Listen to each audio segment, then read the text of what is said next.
Bismillahirrahmanirrahim. Assalamualaikum warahmatullahi wabarakatuh. Waalaikumsalam.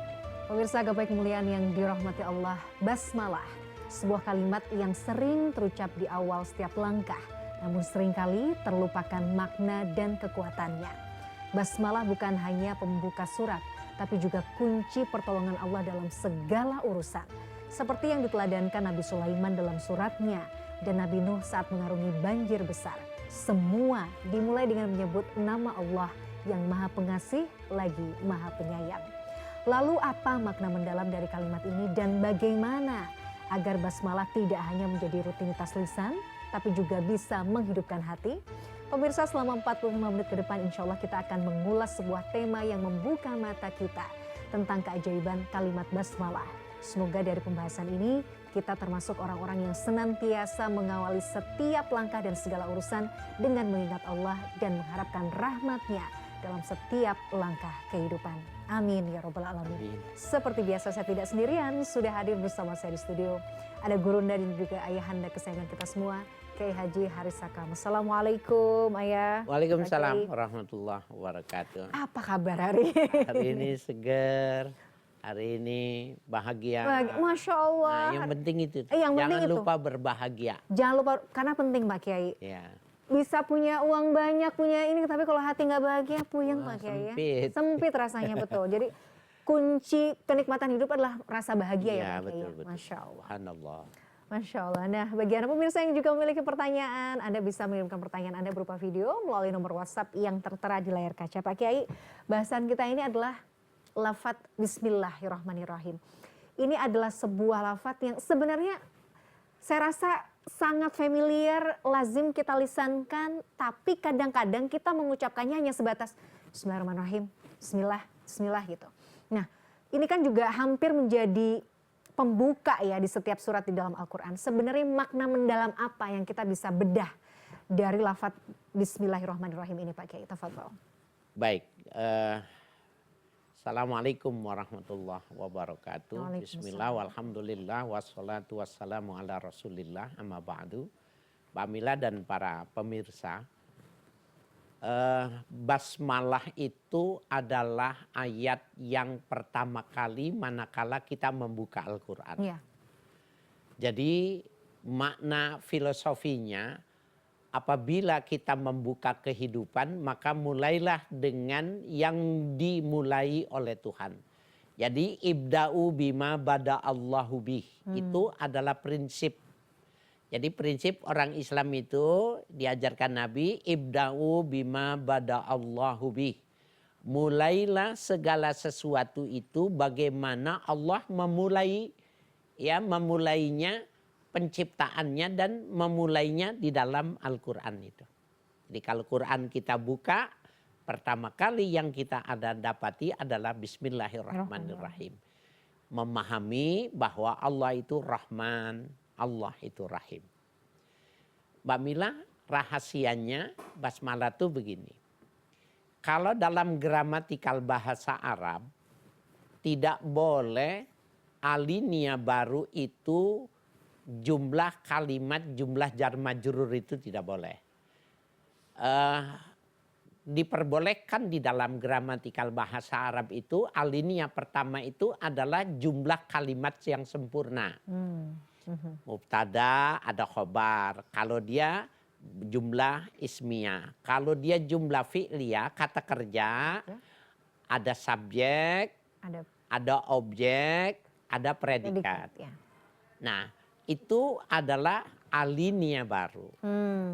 Ya, semua dalam semua bahasa itu disebut kalimat ibtida, ya, kalimat ibtida. Alinea baru. Kalau Bismillahirrahmanirrahim itu bukan ibtida dari sisi bahasa. Karena dia jumlah kalimat yang tidak sempurna. Jadi Bismillahirrahmanirrahim itu kalimat yang tidak sempurna. Ya, karena memulai katanya itu dengan huruf jar. Jadi bismi itu alba'u harfu jarrin wa ismi majrurun bil ba. Artinya apa? Ya, jadi dia bisa jadi maknanya maf'ul, tetapi tanpa ada fiil tanpa ada fiil, tanpa ada fa'il. Dia bisa bermakna khobar, tapi tidak ada mubtada'nya. Itu kalimat itu tidak sempurna. Tapi disitulah rahasianya. Jadi apabila orang mengatakan Bismillahirrahmanirrahim, jadi kalau kita terjemahkan tidak sempurnanya itu gini. Bersama Allah yang maha pengasih lagi maha penyayang. Coba dengerin ya. Bersama Allah yang maha pengasih lagi maha penyayang.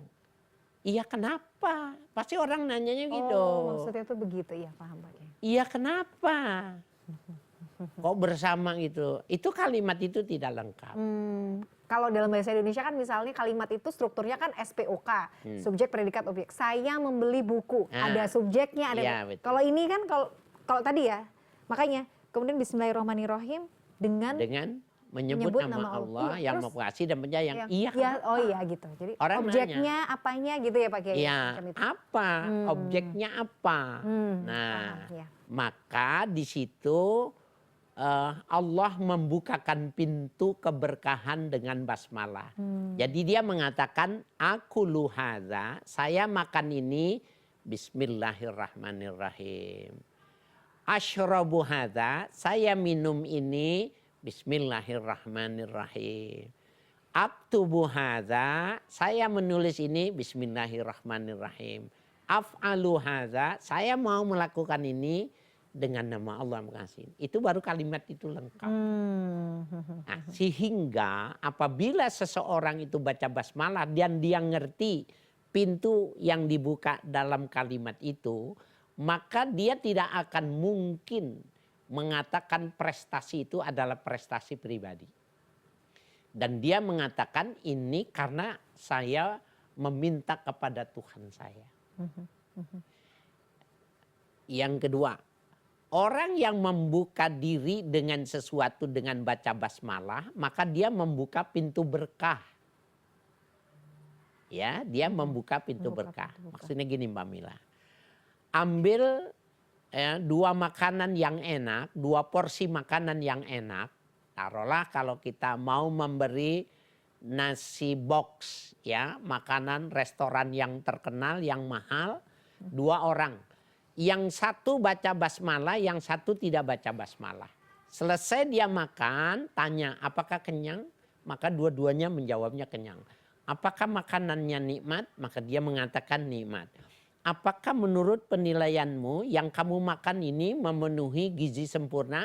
Dia akan mengatakan gizi sempurna. Sama. Lalu perbedaannya apa? Nah, perbedaannya yang baca basmalah adalah ziyadatul khair. Ziyadatul khair tambahan itu kalau ziyadatul khair tambahan kebaikan itu maknanya begini. Ada tambahan dari Allah. Jadi ziyadatul khair itu maknanya tambahan potensi rohaninya pada yang dilakukan atau yang diperbuat. Jadi umpamanya dia tadi itu yang satu basmalah yang ini tidak. Ada ziyadatul khair, ada spirit rohanianya. Dia melakukan sholatnya pasti lebih bagus, lebih menyenangkan dan kesadaran lebih tinggi. Yang ini enggak. Kenapa? Gizinya ya sama. Vitaminnya, nutrisinya memang iya benar sama. Tapi dia nggak ada spirit untuk melakukan kebaikan. Itu yang disebut dengan berkah. Berkah. Jadi bobot keberkahannya itu ya, kebaikannya yang tercermin dari perilaku kesehariannya itu yang membedakan ya Pak Kiai? Iya. Oke, siap. Karena bismillah tadi ya. Bismillahirrahmanirrahim. Masya Allah. Dan kalau kita bedah Ar-Rahman, Ar-Rahimnya Pak Kiai. Ini kan jadi, ya pokoknya kalau Ar-Rahman, Ar-Rahim tuh selalu kayaknya satu paket. Sebenarnya kalau kita kemudian elaborasi tuh, ya kan di antara nama Allah Asmaul Husna yang begitu banyak, ini yang kemudian Rahman dan Rahim yang menjadi the power of everything ya Pak Kiai. Ya, jadi begini. Rahman itu al-mun'imu bidaqaikin ni'ami ala jami'il khalqi. Rahman itu maknanya zat Tuhan yang maha ya menguasai segala salahnya dan memberikan kepada seluruh makhluk. Jadi sifat Allah yang Rahman itu tidak mesti masuk Islam. Tidak mesti orang itu taat beragama. Kalau dia itu dihidupkan oleh Allah, maka dengan rahmannya Allah dia pasti diberi rezeki. Kalau dia cari bangun paginya lebih dahulu dan carinya lebih banyak, maka dia dapatnya lebih banyak. Tapi kalau rahim, dia tidak mendapatkan. Rahim harus syaratnya ada ketundukan, harus ada keimanan, harus ada kepasrahan. Maka dia akan mendapatkan bukan cuma di dunia dan di akhirat. Maka maknanya orang yang membaca basmalah, manakala itu hal-hal sifatnya duniawi, kamu jangan bedakan dia muslim dan tidak muslim. Kamu jangan bedakan dia yang taat dan tidak taat. Kamu jangan bedakan dia saudara dan bukan saudara. Kamu kasih saja. Tapi apabila berkaitan pada dimensi ukhrawi, maka kita harus punya sayang tersendiri terhadap mereka. Dan itu adalah sifat Allah yang paling, ya memang Allah tuh penyayang gitu ya Pak Kiai ya. Kepada siapapun, itu tadi yang Ar-Rahmannya kepada siapapun tanpa melihat bagaimana ketundukan dan sebagainya. Tapi, dan beda kan ya Pak Kiai, Rahman dan Rahim itu kan bobotnya juga, ataukah berbeda gak sih Pak Kiai? Iya, rahim itu al-mun'imu bidaqaiqin ni'ami fil akhirah. Oh, fil akhirah tadi kan. Ya, jadi zat yang menguasai semua pernik-pernik kenikmatan itu di akhirat. Baik. Jadi bukan di dunia. Kalau di dunia itu Rahman. Rahman. Ini menarik. Nanti kita bahas lagi ya Pak Kiai ya. Kita jeda dulu ya Pak Kiai. Pemirsa jangan kemana-mana. Gapai Kemuliaan masih akan kembali saat lagi. Tetaplah bersama kami. Jadi Ar-Rahman.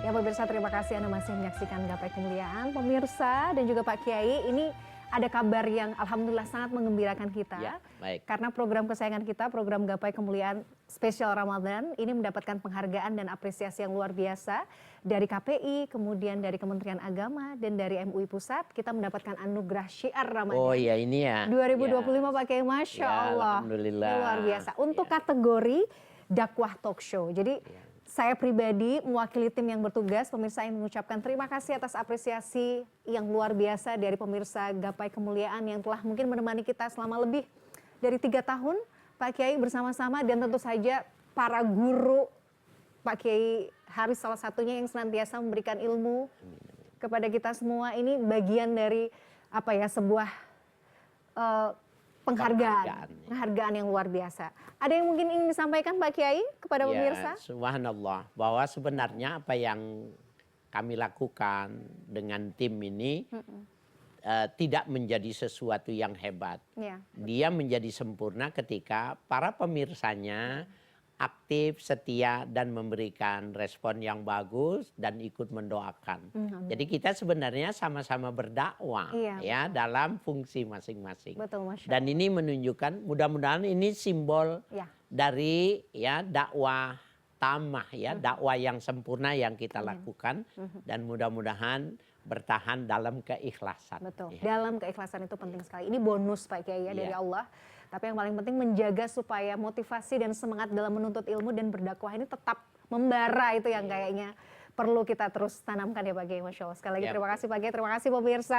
Dan seperti biasa Pak Kiai dan juga pemirsa, di segmen kedua ini Kiai Haji Haris Akam akan menjawab pertanyaan Anda, pemirsa Gapai Kemuliaan yang sudah masuk melalui WhatsApp dalam segmen Ustadz Menjawab. Ya, dan kali ini pertanyaan yang sudah masuk datang dari Meisha di Sulawesi Tenggara. Kita akan simak bersama pertanyaannya. Bismillahirrahmanirrahim. Assalamualaikum warahmatullahi wabarakatuh. Perkenalkan, saya Meisha Enteni Eliun. Saat ini saya sedang fokus menjalani bisnis. Saya tinggal di Kota Raha, Kabupaten Mona, tepatnya Provinsi Sulawesi Tenggara. Pertanyaan yang pertama. Basmalah kita pada umumnya yaitu Bismillahirrahmanirrahim. Kalau disebut sebagai rahasia, Apakah rahasia dari basmalah atau rahasia di balik huruf-huruf pada lafaz basmalah tersebut? Lalu pertanyaan yang kedua, sebagaimana yang kita ketahui bersama bahwasanya kan basmalah adalah awal mula sebelum kita melakukan aktivitas, baik sebelum makan, minum, bekerja, atau aktivitas lainnya. Jika memang basmalah bersifat rahasia, rahasia itu kan artinya tersembunyi ya Pak Kiai. Apakah hal-hal yang tersembunyi, jika kita ingin mengetahuinya, ada manfaatnya atau ada keuntungannya untuk kita? Mudah-mudahan saya mendapat pencerahan dari Pak Kiai. Terima kasih. Assalamualaikum warahmatullahi wabarakatuh. Assalamualaikum warahmatullahi wabarakatuh. Terima kasih ada Kakak Meisha ya di Kabupaten Muna, Sulawesi Tenggara. Jauh sampai banget. ke pelosok Indonesia Pak Kiai. Masya Allah, terima kasih sekali atas perhatiannya ya dan semangatnya untuk terus menyaksikan Gapai Kemuliaan Kakak Meisha. Pertanyaannya Pak Kiai terkait rahasia di balik bacaan basmalah. Kalau kita mungkin bisa bedah sebenarnya rahasia hurufnya tuh mengandung arti apa Pak Kiai? Itu yang pertama. Kemudian yang kedua adalah kalau memang bacaan ini mengandung rahasia, apakah ketika kita mengetahuinya itu juga kita juga bisa mendapatkan manfaat dari hal tersebut? Tafadhol. Ya, tadi kita baru membahas sedikit ya. Sekarang kita perluas. Ya. Jadi kalimat jumlah jan majrur al-ba'u harfu jarrin wa ismi majrurun bil ba. Jadi bacanya bukannya bi ismu tapi bi ismi. Kemudian dibuang alifnya jadi bismi. Itu maknanya kita disuruh meminta. Jadi rahasia pertama ketika kita baca bismillah, Allah bilang, kamu mau minta apa? Ya. Jadi kalau orang cuma baca bismillahirrahmanirrahim, dia tidak meminta, berarti dia cuma melakukan sunnah Nabi. Dalam hadis dikatakan itu, kullu zibalin la yubda'u bil basmalati wa huwa aqta. Setiap urusan yang bermanfaat tidak dimulai dengan baca basmalah, maka dia akta. Akta itu wanitanya cantik tapi nggak punya jari jemari. Ada yang kurang, ada ya, yang cacat, gitu ya. Sehingga orang memperhitungkannya. Nah, itu menggambarkan bahwa rahasia pertama kalau kita mau makan, mau minum, mau melakukan sesuatu dan multi manfaat, maka bacalah bismillahirrahmanirrahim, akan melahirkan pertama adalah keberkahan. Orang yang berkah itu ada tambahan spirit ruhaninya untuk dia melakukan ibadah-ibadah yang lain dengan basmalah yang lain. Yang kedua nih yang penting. Bahwa basmalah itu litarkil bala. Lidaf ilbala. Baca basmalah itu bisa menolak musibah. Bisa menolak ya bala. Orang yang membaca bismillahirrahmanirrahim benar-benar dia memintanya. Kalau di perjalanan itu dia mesti terkena musibah. Maka musibahnya itu digantikan sama Allah. Bagaimana bentuknya caranya? Bila kaif. Kita jangan tanya caranya Allah bagaimana. Yang jelas keberkahannya kita dihilangkan, dirubah. Peristiwanya terjadi, tapi hasilnya yang dirubah. Nah yang ketiga. Ini bagus nih para pemirsa dan saya lihat ini Meisha ini masih muda, masih produktif, masih memungkinkan punya anak. Ada sebuah nasihat Nabi kepada menantunya, karena menantunya yang dinikahkan dengan anaknya, sahabat Ali bin Abi Thalib karramallahu wajhah ini, Nabi tahu inilah yang akan menjadi keturunannya Nabi.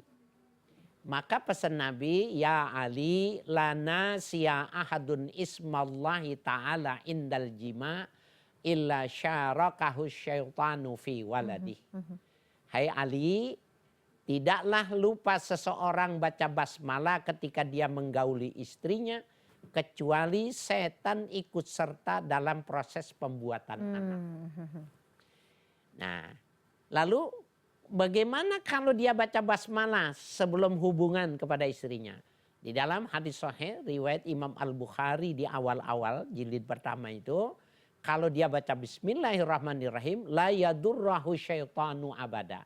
Setan tidak akan bisa memudaratkan anak yang dilahirkan yang dibacakan basmalah.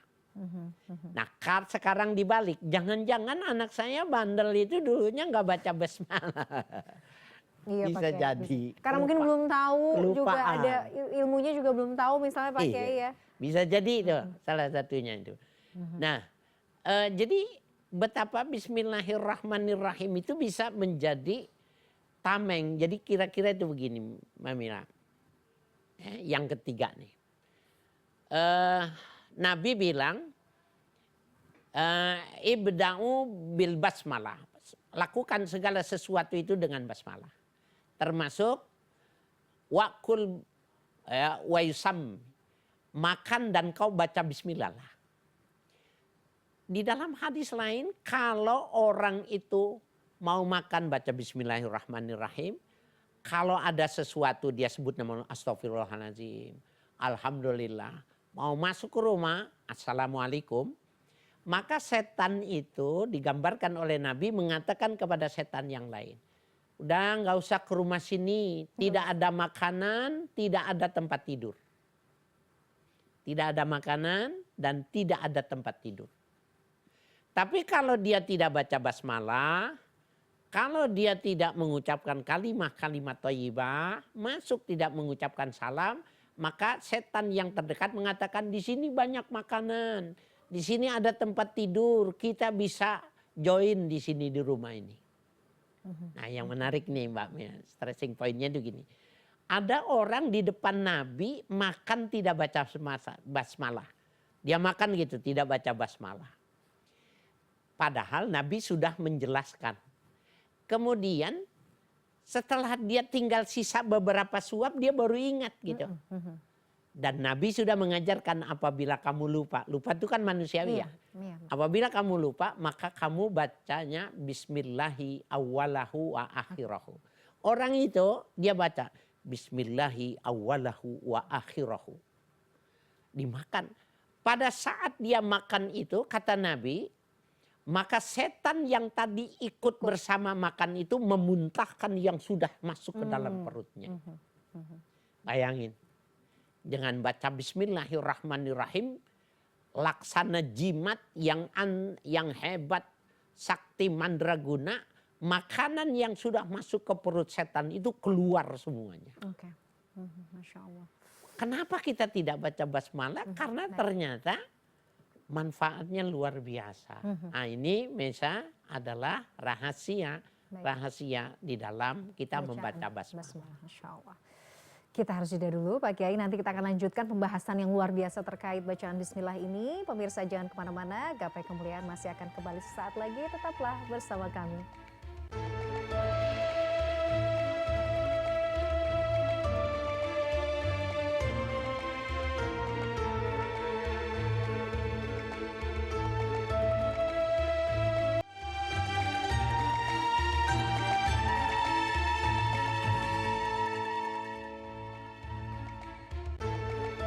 Terima kasih Anda masih menyaksikan Gapai Kemuliaan dalam episode Rahasia Basmalah. Pak Kiai, kadang-kadang yang saya tuh bukan bingung, tapi kita tuh kan kadang mengucapkannya untuk praktis waktu yang sempit, bismillah aja.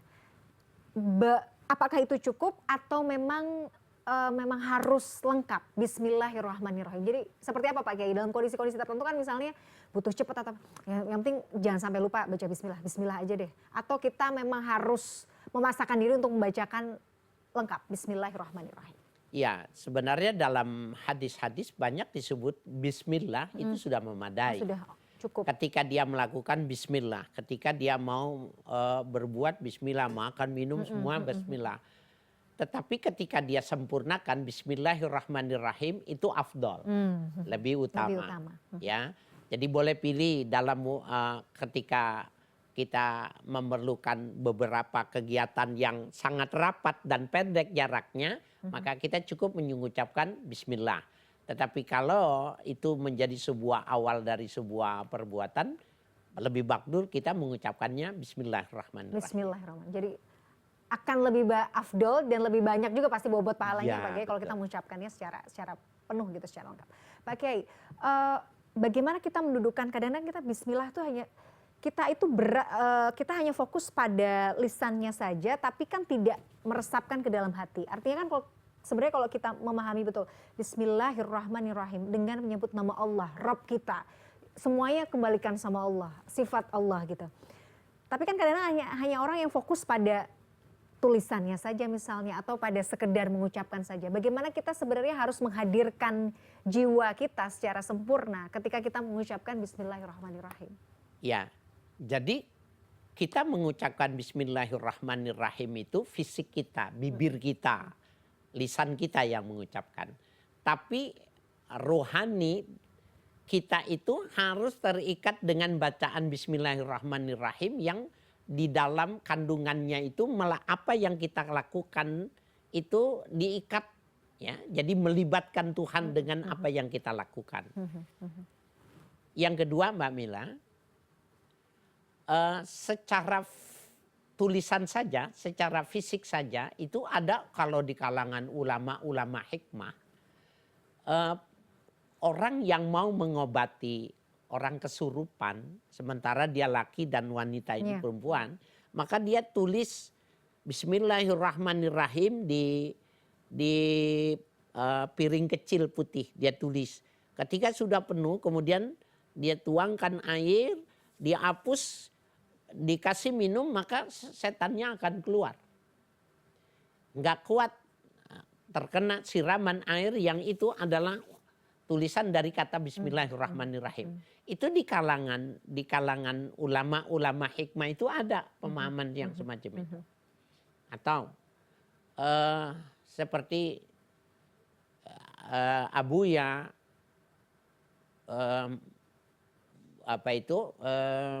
Muhammad ya Alawi ya Al-Abbas, Said Muhammad Alawi Al-Abbas itu ada bukunya menjelaskan tentang hikmah-hikmah basmalah itu yang ditulis pada bilangan tertentu untuk manfaat ini, manfaat itu. Itu secara fisik. Jadi secara fisik ulama juga mesti melihat basmalah itu manfaatnya banyak. Nah, tetapi pada pembahasan kita ini basmalah itu bagian rahasia yang kita melibatkan diri, apa yang kita lakukan bersama Allah itu menjadi sebuah keberkahan yang bisa fungsinya juga berkah, menolak bencana, bisa menghindar kemudaratan terhadap anak dan lain sebagainya. Jadi memang luar biasa. Betul. Ya, saya baca kitab beliau itu, saya kagum gitu melihat keluasan pandangan ulama-ulama yang membahas tentang basmalah. Termasuk juga kalau kita baca kitab Imam As-Suyuti, ya Al-Kanzul Madfun fi Fulkil Mashhun, itu bahasan tentang basmalah begitu banyak-banyak. Baik untuk ditulis, dibaca dalam bilangan jumlah-jumlah tertentu, maka itu cuma punya khasiat-khasiat tersendiri. Nah, warasikhuna fil ilmi, orang-orang yang ilmunya luas itu dia bisa melihat itu. Dia dibaca jumlah sekian ini manfaatnya, dibaca jumlah sekian ini manfaatnya. Itu.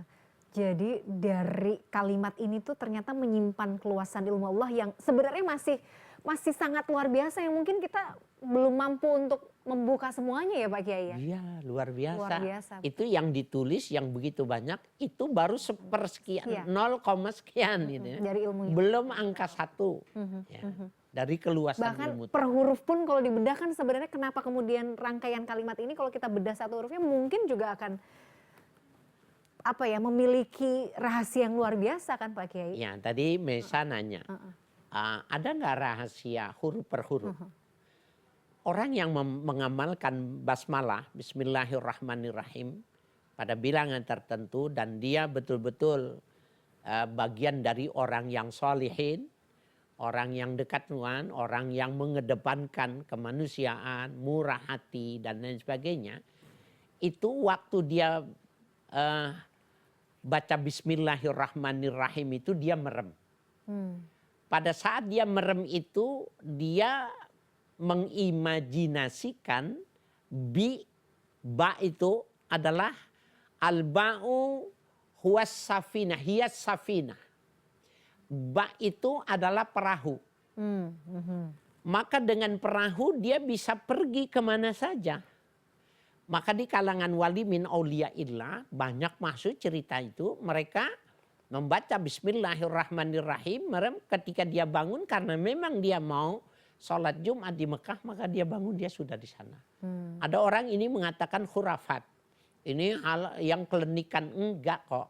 Kalau para pemirsa mau membaca kitab-kitab yang saya sebutkan itu tadi, ya, dan beberapa kitab-kitab lain seperti At-Tib wal Hikmah, kemudian Al-Aufaq Al-Ghazali dan lain sebagainya, kita akan ketemu bahwa bismillah itu baknya saja ya al-ba'u hiyas safinah adalah di mana dia mau pergi kemana saja dia bisa lakukan dengan bismillahirrahmanirrahim. Bismillahirrahmanirrahim. Itu tadi ya mungkin karena ya kan ilmu kita masih fakir ya Pak Kiai ya gitu. Ilmu saya sih bukan ilmunya Pak Kiai. Ilmu saya kan masih fakir. Jadi ya, betul. Bagaimana kemudian dengan para ulama-ulama yang itu tadi dengan ketajaman mata batinnya bisa kemudian membedah gitu per huruf-huruf. Itu kan sesuatu yang sangat luar biasa.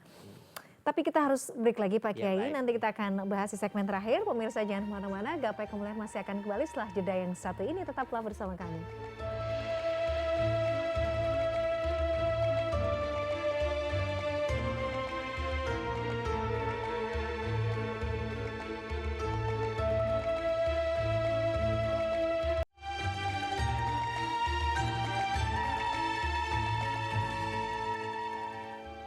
Ya pemirsa, terima kasih Anda masih menyaksikan Gapai Kemuliaan dalam episode Rahasia Basmalah. Pak Kiai, ini pertanyaan yang berkaitan dengan Quran juga Pak Kiai.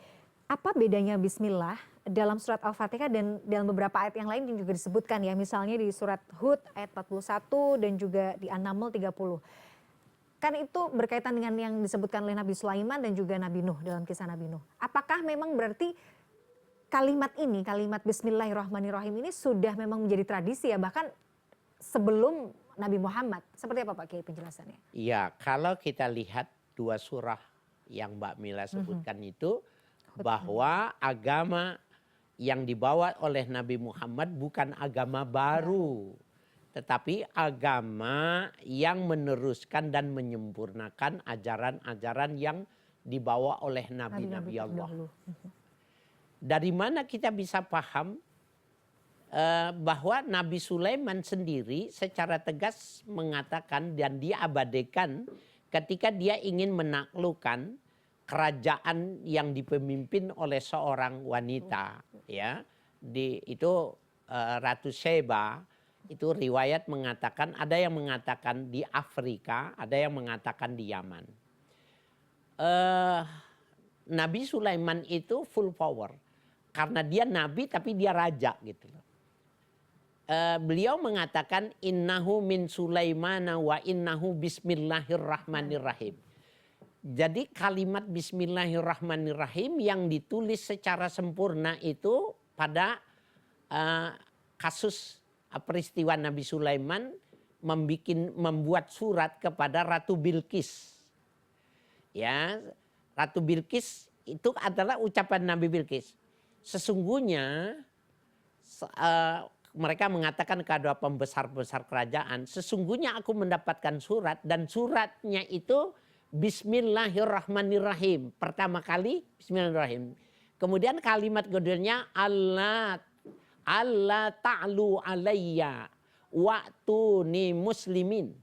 Kalimat keduanya, kau jangan sombong kepadaku. Datanglah kepadaku dengan menyerahkan diri, dengan damai. Nah, berarti Nabi Sulaiman suratnya itu konsepnya seperti Al-Quran. Yang atas itu adalah Bismillahirrahmanirrahim.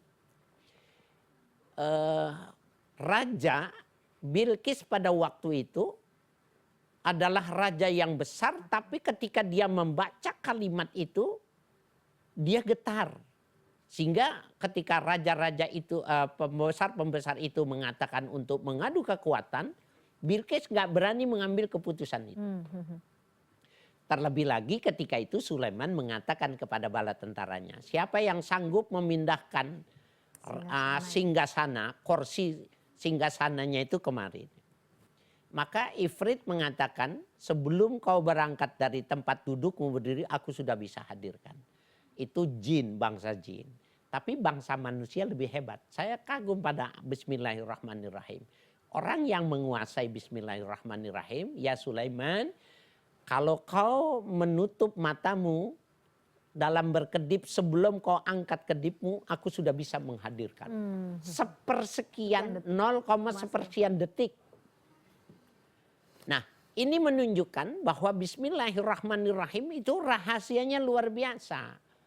Bayangkan dari antar negara dipindahkan fisik, yang dipindahkan itu fisik. Itu bisa dalam waktu yang cepat. Yang kedua, kata Bismillah yang tanpa Ar-Rahmanir-Rahim itu diucapkan oleh Nabi ya Hud pada waktu itu di dalam surah Hud. Ya, Nabi Nuh mengatakan irkabu fiha bismillahi majreha wa mursaha. Coba kamu berangkat, kamu naik saja ke dalam perahu dan kau ucapkan bismillah. Bukan bismillahirrahmanirrahim. Teksnya. Jadi sekurang-kurangnya orang bisa mengatakan bismillahirrahmanirrahim atau bismillah itu sudah madain. Dan ini menunjukkan kalau kita diajarkan ulama, diajarkan Nabi, kalau mau berangkat dan itu mengarungi lautan, baca ini. Bismillahi majreha wa mursaha inna rabbi laghafurur rahim. Mau naik motor, naik mobil, naik pesawat. Karena keberkahan. Nah, jadi boleh sekurang-kurangnya bismillah.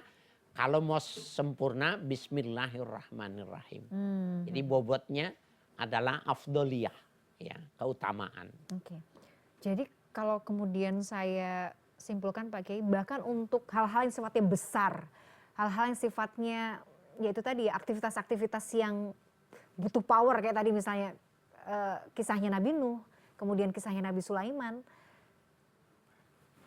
Bacaan bismillah itu memang tidak bisa dilepaskan dari hal-hal besar yang ada di dalam diri kita gitu ya, dalam hidup kita ya Pak Kiai ya. Iya. Hal-hal kecil aja kita harus menempelkan itu, apalagi hal-hal yang sifatnya besar gitu. Ya betul, kalau kita lihat keterikatan melibatkan Tuhan dalam semua urusan, maka kita yang kecil bisa menjadi kekuatan yang besar. Kita kadang lupa. Iya. Melupakan, tidak melibatkan Tuhan dalam urusan kita. Jangan sampai ini bahasannya sebelumnya nih, jangan sampai kita menjadi orang yang melampaui batas karena nggak melibatkan Allah ya dalam setiap langkah kita ya Pak Kiai. Ini artinya sebenarnya juga bentuk dan refleksi dari tawakal kita kepada Allah ya Pak Kiai ya. Ini tuh memang basic fondasi iman kita tuh sebenarnya ada di kalimat ini juga sebenarnya Pak Kiai ya. Esensi dari agama Islam itu adalah taslim. Taslim itu maknanya menundukkan diri di hadapan Allah itu. Jadi dia melebihi makna tawakal. Kalau tawakal itu usaha kemudian dia menawakalkan. Kalau taslim itu dari utuni muslimin itu maknanya datang tanpa, jadi datang tanpa ada syarat tertentu gitu loh. Itu maknanya taslim itu tadi. Jadi ketika kita benar-benar menjadi seorang muslim, maknanya kita benar-benar taslim. Menyelaskan diri kepada Allah itu secara totalitas tanpa syarat. Tanpa syarat. Maka dia akan besar. Oke, itu tadi ya, kalau kita mengecilkan, saya ingat pembahasan Pak Kiai yang sebelumnya, kalau kita mengecilkan diri kita dan membesarkan Allah, itu tadi, itu bagian, sebenarnya ini kan bagian dari kita mengecilkan diri kita ya. Punya kaitan kajian bahasan sebenarnya. Masya Allah. Pak Kiai sebagai penutup, ini kita sudah di akhir program, apa yang kita bisa sampaikan atau kita bisa sarikan dari pembahasan tentang bismillah ini Pak Kiai? Ya, poin-poinnya. Pada intinya bahwa ketika Allah membuka pintu, ketika Allah membuka kesempatan, maka orang yang pandai, yang cerdas dan sadar, maka dia akan mengambil kesempatan itu.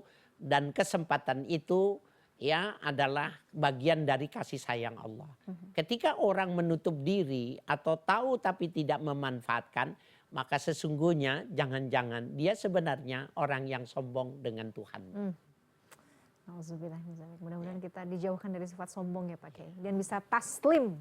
Amin. Tadi ya, sejujur-jujurnya dan Ya, sejati-jatinya. tanpa syarat. Tanpa tadi syarat, Masya Allah. Pak Kiai, terima kasih. Ya baik. Jazakallah khair ilmunya hari ini, mudah-mudahan membawa manfaat yang luar biasa bagi pemirsa. Pemirsa, tidak terasa usai sudah perjumpaan kita dalam program Gapai Kemuliaan hari ini. Semoga kajian hari ini membawa manfaat, membawa kebaikan, dan Allah Azza wa Jalla senantiasa mudahkan kita semua untuk ringan dalam menuntut ilmu agama. Amin ya rabbal alamin. Terima kasih atas perhatian Anda. Saya Meladia Rahma dan juga Kiai Haji Haris Sakam undur diri. Insya Allah kita akan jumpa lagi pada episode yang akan datang. Subhanakallahumma wa bihamdika asyhadu an la ilaha illa anta astaghfiruka wa atubu ilaik. Wassalamualaikum warahmatullahi wabarakatuh. Waalaikumsalam. Waalaikumsalam.